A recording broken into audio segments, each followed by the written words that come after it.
চেয়েছিলাম তাকে বিয়ে করার জন্য, কিন্তু তারা আমাকে বলেছিল তুমি নষ্ট মেয়ে, কারণ আমি ছিলাম ডিভোর্সি। এই গল্পটা পাঠিয়েছে সিলেট থেকে তাহমিনা আক্তার নামের একজন। আসসালামু আলাইকুম, আমি তাহমিনা আক্তার। আমার বাড়ি সিলেট জেলায়। আমি আমাদের পরিবারের বড় সন্তান। আমার বাবা একজন ছোট ব্যবসায়ী, মধ্যবিত্ত পরিবার, কোনো রকমের সংসার চলে। আমার জীবনের গল্পটা খুব ছোট বয়স থেকেই কষ্টে ভরা। 2015 সালে আমার ভাইয়ের কিডনির সমস্যা ধরা পড়ে। তাকে নিয়ে সিলেট থেকে ঢাকা যেতে হয় চিকিৎসার জন্য। তখন আমার বয়স মাত্র 14 বছর। এই সময় আমার বিয়ের প্রস্তাব আসে এবং পারিবারিকভাবে আমার বিয়ে হয়ে যায়। বিয়ের 3 মাস পরেই আমার বড় ভাই মারা যায়। সেই দিন থেকেই আমার জীবনে যেন অন্ধকার নেমে আসে। বিয়ের পর আমার সংসারে সুখ ছিল না। একের পর এক সমস্যা, অভাব, ঝগড়া, নির্যাতন, সব মিলিয়ে জীবনটা অসহায় হয়ে উঠেছিল। এর মধ্যে আমার স্বামী চাকরি ছেড়ে দেয়। সংসারে টানাপোড়েন বাড়তে থাকে। এমনও সময় গেছে যখন আমার নিজের হাতের দেওয়া পানিটাও তার কাছে বিষ মনে হতো। এই সমাজে এই মানুষগুলো সবাই যেন আমার কষ্টকে আরো বাড়িয়ে দিয়েছে। অনেক সহ্য করার পর আমি সিদ্ধান্ত নেই, এভাবে আর না, আমি এই জীবন থেকে মুক্তি পেতে চাই। তাই আমি আমার 2 সন্তানকে নিয়ে ডিভোর্স নিয়ে বাবার বাড়িতে চলে আসি, কিন্তু সেখানে গিয়েও শান্তি পাইনি। আশেপাশের মানুষ কথা শুনিয়েছে, ছোট করেছে। আমার বাবা আমাকে অনেক কথা বলেছে যে তোমার ইচ্ছে হয়েছে, তুমি চলে আসছো, তোমার মন মর্জি মতো এখন আর চলতে পারবে না। আমার মান সম্মান আছে, ঘরে আমার আরো 4টা মেয়ে আছে, তাদেরকে বিয়ে দিতে হবে না। মনে কষ্ট নিয়ে চুপ করে শুধু কথাগুলো শুনেছিলাম। বাবা হয়তো ঠিক কথাই বলেছিলেন, তবে আমার কষ্টটা তিনি হয়তো বুঝতে পারেননি।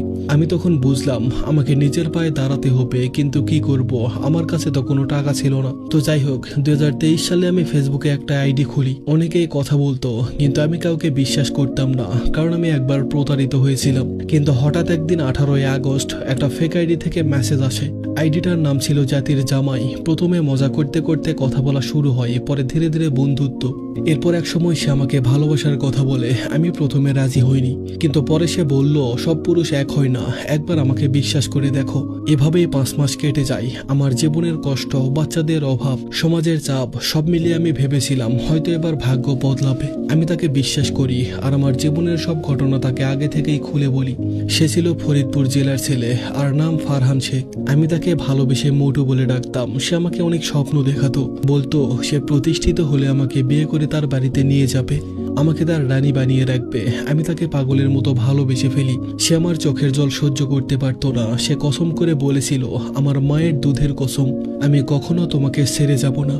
এমনকি এটাও বলেছিল, তুমি হয়তো বিশ্বাস করছো না, ঠিক আছে। এই বলে সে আমাকে স্ত্রী হিসাবে গ্রহণ করে 3 বার কবুল বলে। আমি তখন থেকে তাকে নিজের চেয়েও বেশি বিশ্বাস করতে থাকি, কিন্তু ধীরে ধীরে সব বদলে যায়। কয়েক মাস আগে সে বলল তার পরিবারের সমস্যা চলছে।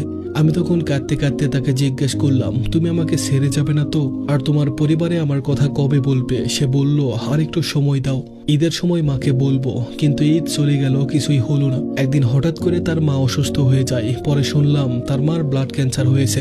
আমি আরো বেশি চিন্তায় পড়ে গেলাম। সব সময় মনে হতো আমি হয়তো তাকে হারিয়ে ফেলবো। আমি তাকে বলেছিলাম, তুমি আমাকে কখনো ছেড়ে যেও না, তুমি আমাকে যেভাবে রাখবে আমি সেভাবেই থাকবো। আমি ওকে পাগলের মতো ভালোবেসেছিলাম, এখনো বাসি, মৃত্যুর আগ পর্যন্ত ভালোবেসে যাব।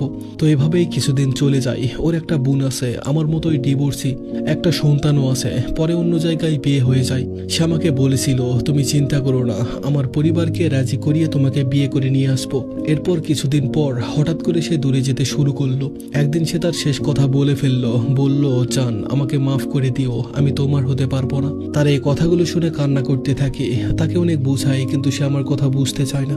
তারপর আমি তার ফ্যামিলিতে কল করি। তার বাবা মায়ের হাতে পায়ে ধরে ভিক্ষা চেয়েছি তাকে, কিন্তু তারা আমাকে বলেছে মান সম্মানের একটা বিষয় আছে, আমার একমাত্র সম্মান, তোমার মতো নষ্ট নারীর কাছে বিয়ে দিব?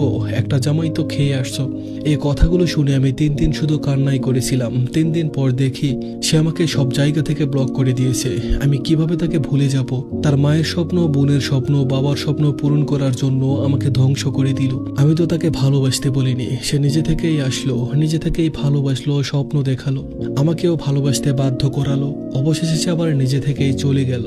তার বোন আমাকে বলেছিল, তুই মরে যা, কোনো সমস্যা নেই। সে নিজেও একজন ডিভোর্সে ছিল, অথচ আমার কষ্ট তার গায়ে লাগেনি। আমি তো তাকে ঠকাইনি, আমি তো সত্যি বলেই তাকে ভালোবেসেছিলাম। তবে আমার অপরাধটা কি জানেন? আমি ডিভোর্সি, 2 সন্তানের মা, আর প্রতিষ্ঠিত না। আজও আমি তাকে ভুলতে পারিনি। আজও আমি তাকে অনেকটা ভালোবাসি, মৃত্যুর আগ পর্যন্ত ভালোবেসে যাব। আমি জানি হয়তো সে আর কোনোদিন ফিরে আসবে না, তবু আমি সারা জীবন তার অপেক্ষায় থাকবো। ধন্যবাদ সবাইকে।